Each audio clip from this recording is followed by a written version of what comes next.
Welcome to the next edition of the Foundation Speaker Series. I'm Amber Goss, and today it gives me great pleasure to be able to introduce to you one of our former interns and my dear friend, Mr. Travis Kellar. Travis is the digital team leader for LNP LancasterOnline. Hailing from Franklin, Pennsylvania, Travis attended Franklin High School, then Westminster College, where he graduated with a degree in English.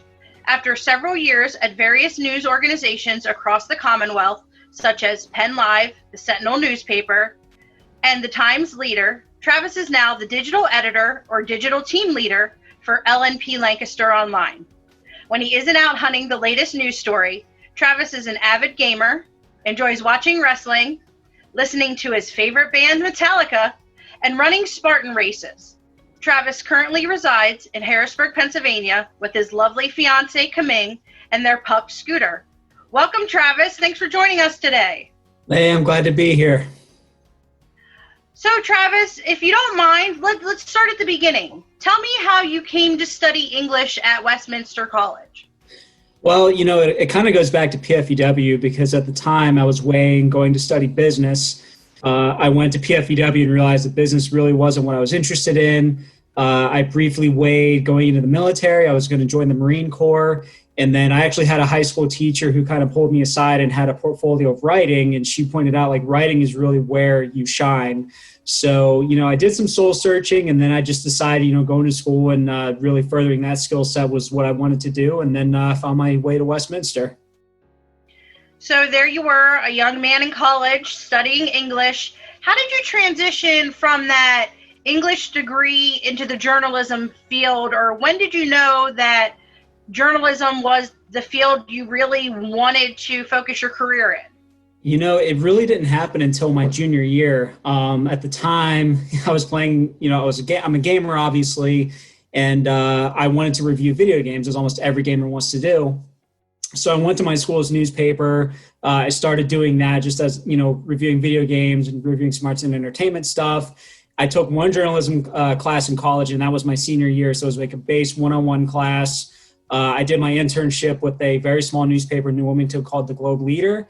And I just really fell in love with the idea of, informing the public and writing about different things. I know when I came out of college, I really wanted to tell stories. And I think for me, that the answer to that early on was to be a novelist. But I guess I didn't realize as a young man, I also need to pay the bills at the same time.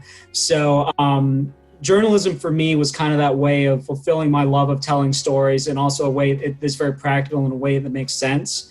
And I think when I got into my career, and especially now, so many years later, I really see what I do as a public service. So it's really kind of evolved over time in terms of what it means to me.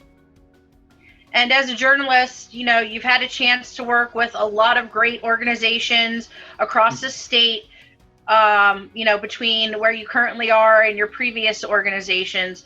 What is it like to be in the newsroom? I think it's safe to say that no two newsrooms are the same. I think they by nature, they're very laid back. What I will say, my background's in breaking news. That's really my niche coverage area. Anytime there's breaking news, it's like a well-oiled machine.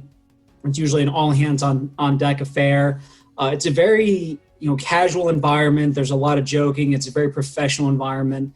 But being at so many different newsrooms, no two newsrooms are the same. But one of the greatest things is seeing a newsroom really come alive when there's hard news happening, or when there's that big story that we're really trying to scoop the other newspapers on, because obviously it's a very competitive field. There's just an energy in newsrooms that I don't think you're going to find anywhere else. And I know some people will tell you that the printed newspaper is a dying breed, but we've seen a surge in online sources for the news over the past couple years. So I'm hoping you'll tell us a little bit about how the journalism field has evolved during the last 8 years that you've been a journalist. Sure. So I started at the Sentinel back in 2012, and I can remember covering municipal meetings and then rushing back to the newsroom to file a deadline. Maybe my deadline was 10:30, so I would have 45 minutes to write a story. As time went on as a journalist, it was more, writing from my phone and then sending it off to my editors, taking photos, taking live video.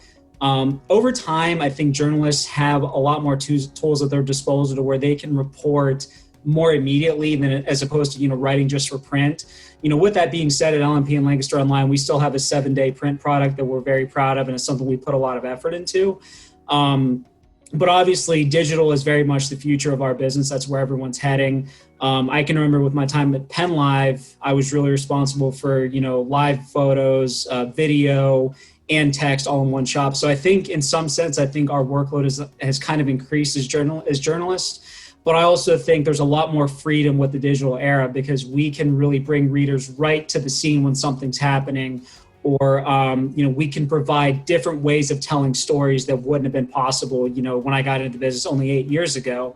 And it's still changing. There's still new things that we're trying, and there's still new things that we're experimenting with. So, print is going, I would say print is, I think digital is becoming more and more relevant. But I also think, there are ways that, print still has its place. But I think digital, that's where the business is going. And I think for aspiring journalists, there's a lot of opportunity there. And that's, the future. Mm-hmm. Careers are evolving and changing. And it's great to know that the journalism field is going to do the same as well. And Travis, I know, having been personal friends with you, we get a chance sometimes to catch up on stories you're covering and things. So what I'm hoping you'll do is share with our viewers some of those stories, or what was the most memorable stories you've had a chance to cover in your career thus far? That's a great question. And, as a breaking news reporter, the stories that I write, tend to be towards like the crime, the breaking news. The one story that comes to mind, and again, this gives you an idea of when I said earlier, the newsroom's kind of a well-oiled machine. I remember one day I was at the gym and I was working out, and then I get a call from my editor at the time. There was a gentleman who was in downtown Harrisburg who started, shooting at police officers, and it was like this evolving scene, and they needed all hands on deck. So there I am rushing out of the gym, and then I'm on this scene. And what I remember about that, obviously, that's a big story, and it's something that I think got national attention. But I think what was interesting about that was not only seeing the newsroom come alive, but seeing how quickly, going from, a normal day off to, suddenly I'm in the thick of a newsroom and I'm trying to catch up and tell these stories. I've had a lot of other opportunities to meet people whom I've never would have, dreamed of meeting. I was telling my newsroom the other day, I got to meet The Miz, who's a professional wrestler, used to be with the Real World. So I got to meet him.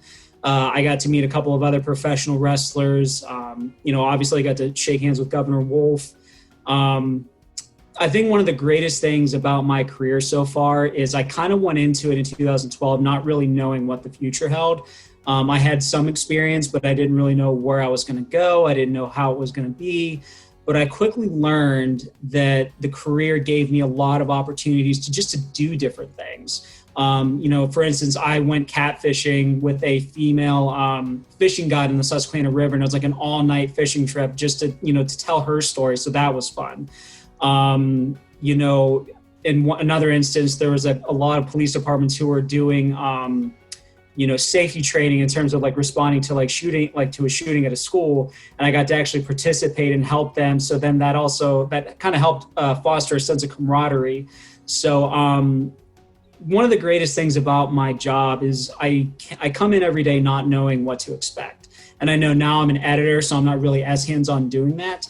But there's still this mystery of waking up every day and, is it going to be a quiet day? Are there going to be like 3 different breaking news items that are going to happen?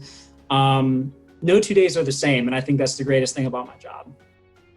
And variety is the spice of life, as they say. And, yep. I know with your stories, some of them have even gained national attention. And one in particular even landed you in a TV segment with Fox News. Can you tell us a little bit more about that unique experience? Yeah, so this was shortly after the Sandy Hook shooting. Obviously, I'm a gamer. That's one of the things I'm most passionate about. And I heard a lot of conversations about, video games being blamed as the motive. And I knew at the time that I wanted to write a blog about it because I had maintained a video game blog where, I would write reviews and that sort of thing. but I didn't want to write something that was emotionally driven. I wanted to write something that was, personal to me, but was also fact driven. So I wrote this blog, and it was maybe a week after the fact, and I kind of let it go. And this was maybe 3 months with me being in the business. And then I got a call from a producer for the Willis Report. And I had been invited to debate the issue of violent video games with a psychologist on national television. I think I got the call at like noon, and they told me that they were going to have a limousine at my office at 4:00 to pick me up. So it was a whirlwind, because at the time, like, I had to get the okay from my mentor. Then I had to talk to corporate about, making sure that everything was there. And then that night I was on national television, and that really kind of woke me up. And, I said earlier, you never know what's going to happen with the career. And for me, that was a way for me to bring something that I was really passionate and knowledgeable about, and bring it, to the real world in a sense. I still look back and I watch the clip and I kind of cringe, because I see how new I was and I see how young I was. But, it was great, because it's something that I never, ever would have dreamed I would have been able to do. And at the time, I was still kind of like, I don't know what's going to happen with journalism. Like, I like what I'm doing. I just don't know where the road's going to go. And I think for me, that experience was just a way to show me, hey, there's more than what's happening right now. Absolutely. And Travis, I hope you don't mind me asking this next question, but I know, as you briefly just mentioned, you've had a great mentor during your career who helped guide you and shape you into the journalist that you are today. Would you share with us the things that you learned from your mentor? Yeah, so my mentor, his name was George Spohr, and I got to meet him during my time at the Sentinel. And a very young journalist, and he actually gave me my first job because I pitched the idea for that video game blog. So, it was great insight on his part, and then obviously I was able to take it across the finish line. George took me with him because he got a job as an executive editor for the Times Leader, and then I went with him.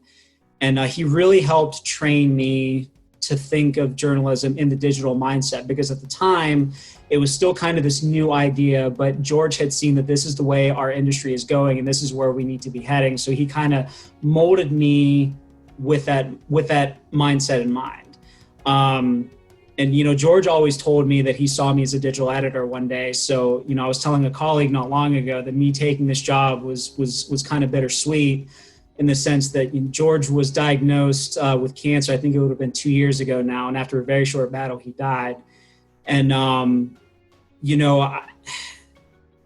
that was a really hard loss for me, because George really was my driving factor in journalism. And I think, for me, like, anytime when I took this job, I always thought, George would be proud. And I think one of the things he taught me was just the importance of what we do and the importance of informing the public. And that's something that I, tell my reporters as a leader now, is I tell them what we do is for the benefit of the public. We're informing them, know what's happening in their neighborhoods. And that's something that, I hope to carry on, for the rest of my career. George was a mentor of mine. He was like a brother. We had a lot of great times together, and I miss him dearly. And, as I take this job, and, I took the job with LNP, at the beginning of March, in the office for a week and a half, and then all of a sudden we went remote. So it was a really interesting time to take a new job. Obviously with the new job, there's a learning curve, mistakes are made. And I just always think to the back of my mind, George would be proud. He knows I'm doing the right thing. Absolutely. And I am sure he would be very proud of you, Travis, and how far you've come. And certainly the lessons that he passed down to you served you well. And now that you are the digital editor there at LNP LancasterOnline, it's kind of come full circle for you. And again, to be able to keep his memory alive and keep doing what you're doing. So Travis, would you take some time to tell us what advice would you give to those who are watching that are considering a career in journalism? Well, the one thing I'll say is it's never too early to start looking at it as a possible career. In my time as a journalist, whether it was I think I did it with the Sentinel and a little bit with Times Leader, and I definitely did it with Penn Live, we would bring in high school students who were just interested in our business, and they would want to see what the newsroom's like. They'd want to sit with me as I'm writing police log or, listening to the scanner, what have you. It's never too early to start thinking about what a career might look like. And I'll tell you, if you tell a newsroom editor that you're interested and you'd like to come check out the newsroom, odds are they're not going to tell you no, and they're going to invite you in. The other part of that is it's never too early to get involved yourself. A lot of high schools have their own newspapers, and it's, that's a great way to get some experience to see, develop a niche, see what you like writing about. The next step obviously is, if going to college, writing for the college newspaper, maybe there's a newspaper in town where you can do some freelancing. The biggest thing that I would advocate for is try to get experience early, whether it's, maybe doing it on your own. I've seen some people who have blogs or they will cover municipal meetings and then do it that way. Anything you can do to set yourself apart.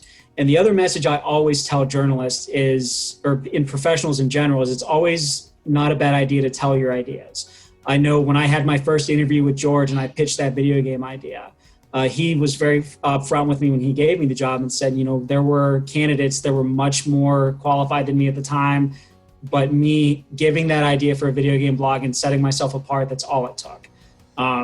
So again, the earlier you can get in, the better. Always look to get involved.